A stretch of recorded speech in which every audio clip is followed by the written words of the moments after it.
kids, people. I got 2 kids full of spice. Fantastic. They're going to change the world. They have to change the world. They're changing my life, that's for sure.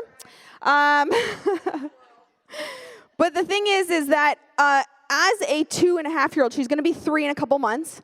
Livy Jane has learned how to manipulate her way through discipline.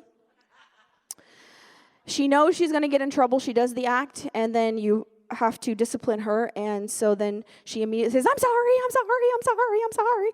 expecting that will turn the circumstances around, and the discipline won't happen. The consequences of her actions won't actually come into fruition, that she feels like she can have the power to cut that off, right? Here's the thing about good parenting is that there are consequences to actions. And that's just life. We all have consequences to our actions, good and bad. And so we celebrate our kids when they have incredible days, when they have incredible things happen. And there's consequences in the good sense. There's incredible blessing when they choose right and they choose the right thing. And then there's, deep, hard consequences when you choose to slap your father across the face because she didn't get her way. Okay. Next. But we all have this, thing that's born in us. She's going to be 3. It's where did she learn this? It's just sin. Vicki said it right. It's sin nature. So, but we have this thing in us. It's built in us. It's great. And the thing is that it's a perfect example of us and the Father. See, we have to constantly, say to Livy, you don't do that because that's not who you are. You don't act that way because it's not who you are. I'm going to tell you who you are. And I'm going to have to cut that action off and make sure you understand that we don't do that because it's not who you are. This is who you are. And see, the Father does that. And we don't really like it. I mean, who really likes a good old spanking from the Father God? Good old discipline. The thing is, though, it's out of so much love. I have so much love for our little girl and our little boy. Sometimes in the moment I have to remind myself how much love I have. But I sometimes think maybe God does too. Because sometimes we try to manipulate our way with the Father as though we have a right to do that. As though this is something that we have a right to do. We try to, cut off the consequence before it happens, knowing that there's a consequence coming. Because it's not who you are. So we're gonna read today out of Acts. And I believe that when Paul wrote this, he wrote this on a hill in Greece, in Athens. And this specific hill was used for court appearances. It's where they held a lot of court, and it was a very popular place. And so he went and he addressed them there. And so Acts 17, it says, the God who made the world and all things in it, since he is Lord of heaven and earth, does not dwell in temples made with hands, nor is he served by human hands as though he needed anything, since he himself gives to all people life and breath and all things. And he made from one man every nation of mankind to live on all the face of the earth, having determined their appointed times and the boundaries of their habitation, that they would seek God, if perhaps they might grope for him and find him, though he is not far from each one of us. For in him we live and move and exist. Have you ever heard from a parent, I gave you life, I can take life away? right? As a joke, ha ha ha. Maybe it wasn't a joke for you or your family. And for that, we have inner healing counselors that will help you through that. Prayer ministers, I should say, will help you through that. But, it's like it says, for in him we live and move and exist. We need to soak in that for a minute. Because there are most of us, not all of us, and not all the time, but a chunk of us believe that we exist because we exist. And it's our right to exist. And it's not. He gave us a gift called life. He put breath in our lungs. And we think that we can manipulate our way through getting our way with God and treating him like he doesn't know who we are, like he didn't create us. The reason I know who Livy Jane is because I created her. Jesus created her in me, but I created her. He needed me, and he needed Johnny. We created her. We are her parents. We know the identity that has been placed inside of her, and we continue to run to the Father to find out more about her identity so that we can call it forth and allow her to flourish in the human being she is designed to be, and nothing less. Loving her and creating a space for her to figure it all out, but to have boundaries to say, that's not who you are. And see, the Father is doing that. He does that. And we don't like it, and it puts space between us because we want to run from something that is designed to be good. For in him, through Jesus, in him, we live and move and exist. As even some of your own poets have said, for we also are his children. Being then the children of God, we ought not to think that the divine nature is like gold or silver or stone, an image formed by the art and thought of man. Therefore, having overlooked the times of ignorance, God is now declaring to men that all people everywhere should repent. Because he has fixed a day in which he will judge the world in righteousness through a man whom he has appointed, having furnished proof to all men by raising him from the dead.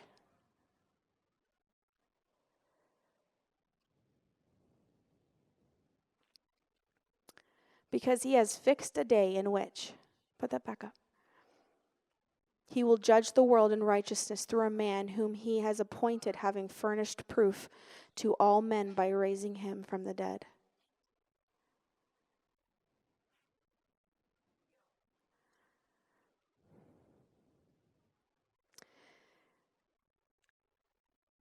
Who is God? He made you in his image. What a kind God.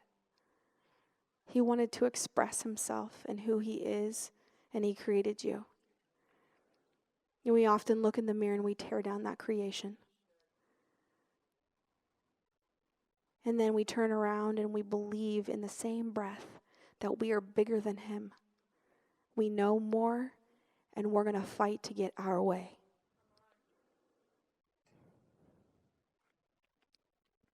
He is God. We live and move and breathe. We exist because he said so. I don't want to forget that. I want to dive into that. I don't want to separate myself because that feels unknown and scary and out there.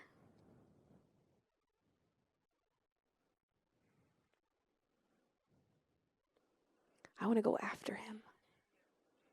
I want to plunge into the deep places of the King of Kings and the Lord of Lords. I want to find out the mysteries of this world. I want to know more about who I am. And I can do that by finding out who he is. Who is God? He is more infinite than anything your mind could possibly understand. He is worthy of all things at all times. That's exciting. We serve a scary, exciting, adventurous, loving, kind, judging God who has eyes for you, so much so that he sent his son to the cross for you. There has to be a level of knowing in you who you are, with a humility of knowing that he is bigger than that. Allowing our overwhelming sense of wanting to be right, our selfishness, our pride, to be able to be laid at the altar. To look in the mirror and to know that I reflect the image of God and that he was creative when he created me and that he did so with kindness and love.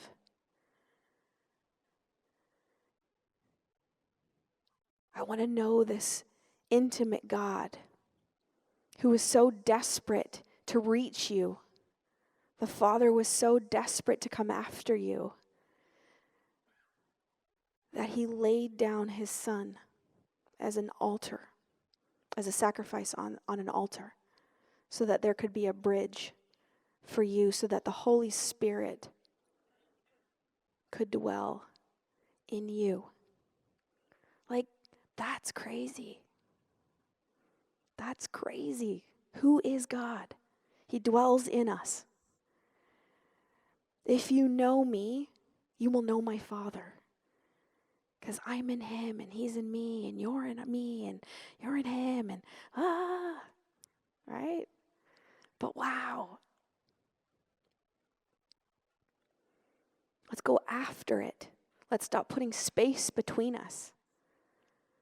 Let's allow when he brings discipline and correction, let's allow that to make us the original design that he intended. The world sells you a different bill of goods, tells you a different story, and makes up crazy truth that are all lies.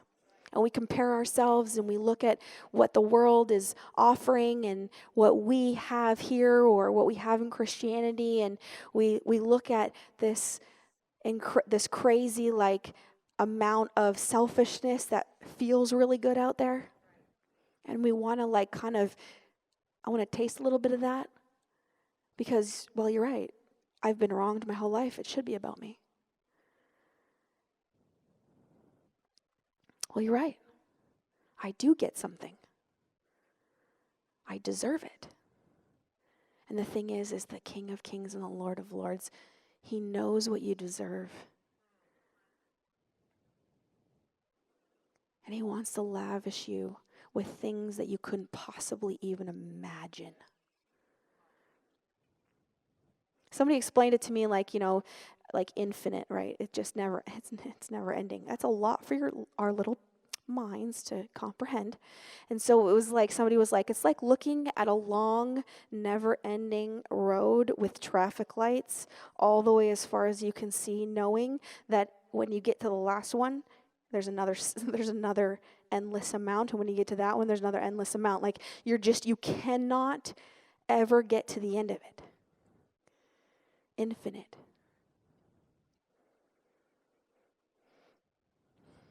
Bigger than our brains could comprehend, right? And that can be a bit scary for some of us because it's unknown. And yet every part of our hearts wants to and longs to know God. It's written in your DNA to know him. We walk in a fallen world with fallen people around fallen things, wanting a fallen life, and he wants to trade it for wholeness and healing and peace and joy and kindness and gentleness, patience, self-control, love. He can't wait to give you those things. Who could use some more patience? Me. Who could use some more kindness? Me. Who could use some more gentleness? Me. Right? It's like, yes, yes, yes, yes, yes. Who could use some more mercy? Me. Who could use more of his incredible, life-changing, mind-altering, heart-shifting love? Me. I want to dive into it, him, the never-ending pool of him. You can't get to the bottom of the ocean. Okay, well, you can never get to the bottom of God, but let's go discover, because they're discovering things on the bottom of the ocean. So why can't we just go discover the things that are in the deep places of God, instead of settling for the surface of what we can control and see and understand with our brain?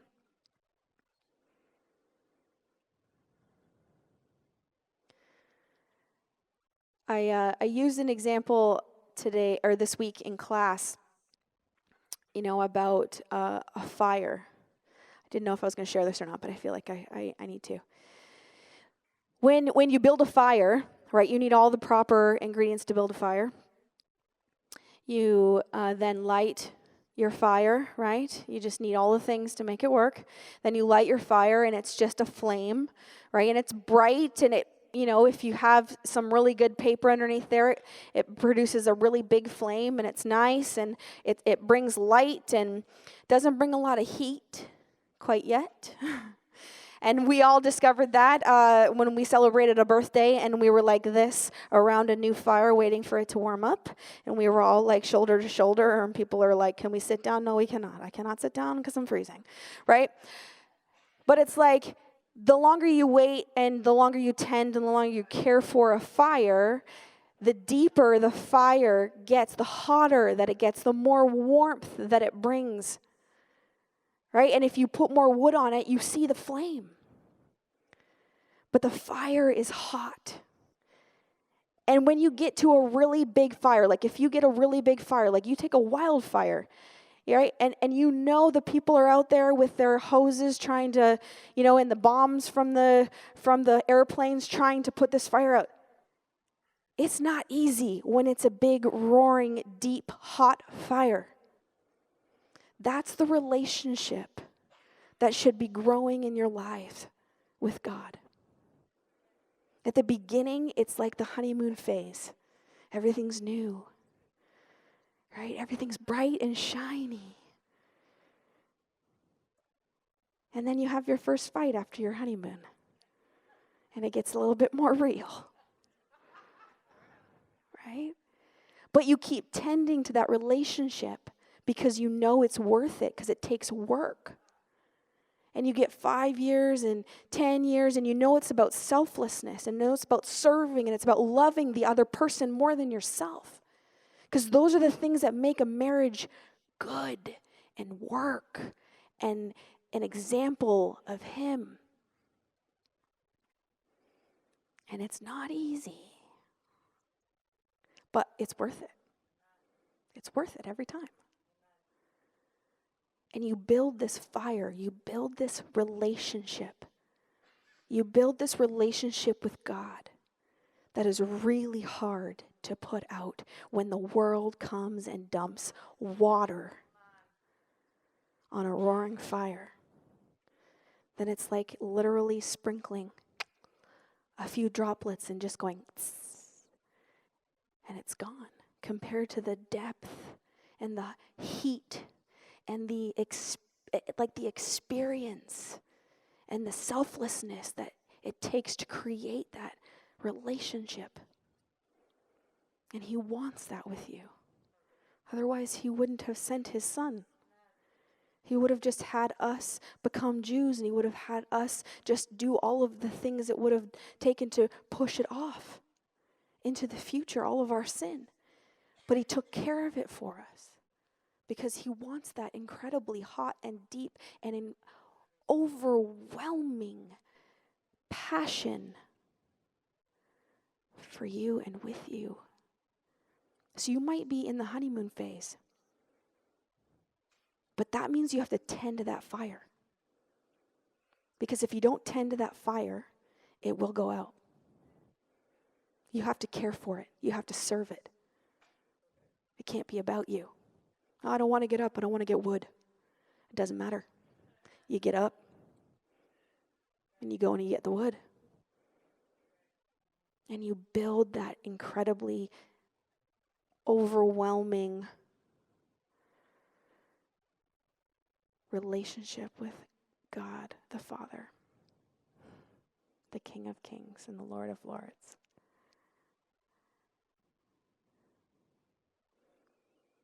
It's worth it. Because then you get 20 years into loving Jesus, 30 years into loving Jesus, 40 years into loving Jesus. And sometimes big buckets are dumped on your fire. And they feel overwhelming, and they might put it out. But you know what you've built with him will last. What the world is trying to throw at you. What the enemy is trying to distract you with. Even what life just brings. So let's just go after it. Let's go after who is God. So we're going to go into ministry time. Here's the thing is he wants to meet you in your temper tantrum, in your wanting to be in control. He wants to meet you in your selfishness. He wants to meet you in whatever it is that is holding you back from really just investing in building that lifelong fire with him. That deep relationship. And he wants to meet you in this place, and he wants to come so close that it's going to make you uncomfortable. Because that means that the King of Kings and the Lord of Lords is going to know everything about you. Well, he does. But the thing is you're going to feel the weight of who you are in his presence. And that's what we're going to do. So come up if you want to get face to face with him, if you want to build this relationship, if you want to get rid of the things that are hindering you, if you want to overwhelm your senses, your life, your heart and your mind with him. If you need to confess things before him, come and confess them before him. If anger has been the thing that has held you back from a relationship with Jesus, come. Deal with it. Give it to him. Let him meet you there. Thanks for watching the Father's House Orville YouTube channel, but don't stop there. We'd love you to subscribe to our channel so that you never miss a live service or a video. Help us spread the message of Jesus by sharing this video with your friends. You can also support the Father's House financially by clicking the Give button. Thanks again for watching today, and we hope to see you again soon.